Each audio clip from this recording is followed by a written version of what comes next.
શ્રી સમસ્ત ગુજરાત બ્રહ્મ સમાજ જીઆઈડીસી અંકલેશ્વર એકમની યુવા ટીમ દ્વારા 2 દિવસીય બોક્સ ક્રિકેટ ટુર્નામેન્ટનું બ્રહ્મ સમાજ પ્રીમિયમ લીગ સિઝન 2નું આયોજન કરવામાં આવ્યું હતું, જેમાં બ્રહ્મ સમાજની 8 ટીમોએ ભાગ લીધો હતો.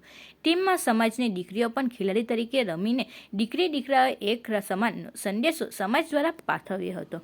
આ પ્રસંગે પ્રોજેક્ટર ચેરમેન નિત્ય આચાર્ય, કો ચેરમેન ધવલભાઈ જોશી, કૃણાલભાઈ જોશી, મિત નાયક, યુવા પાંખના પ્રમુખ દર્શન જાની, મહિલા પ્રમુખ રૂપલ જોશી, સમસ્ત ગુજરાત બ્રહ્મ સમાજ જીઆઈડીસી અંકલેશ્વર એકમના પ્રમુખ ચંદુભાઈ જોશી, ઉપપ્રમુખ સુરેશ જોશી, મહામંત્રી ભાસ્કર આચાર્ય, પ્રવીણભાઈ તરૈયા, નોટિફાઈડ ભાજપ જય તરૈયા, કે.આર. જોશી ઉપસ્થિત રહ્યા હતા. આ પ્રસંગે સમાજના સભ્યો તેમજ પરિવારો ઉપસ્થિત રહી તમામના ઉત્સાહમાં વધારો કર્યો હતો.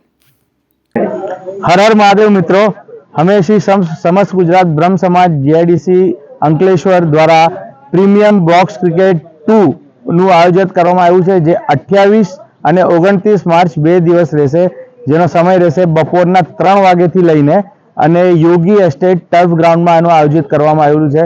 અહીંયા 72 ખેલાડીઓએ પાર્ટિસિપેટ કર્યું છે. અમે સૌ બ્રાહ્મણને વિનંતી કરીએ છીએ કે તેઓ આવે અને 72 ખેલાડી અને આપણા જેટલા બી મિત્રો આપણા સાથે છે એ લોકોને એન્કરેજ કરે અને આ 2 દિવસ હસી ખુશી અને ઉત્સાહ અને આનંદની લાગણીનો અનુભવ કરે. સૌને અમારા હર હર મહાદેવ.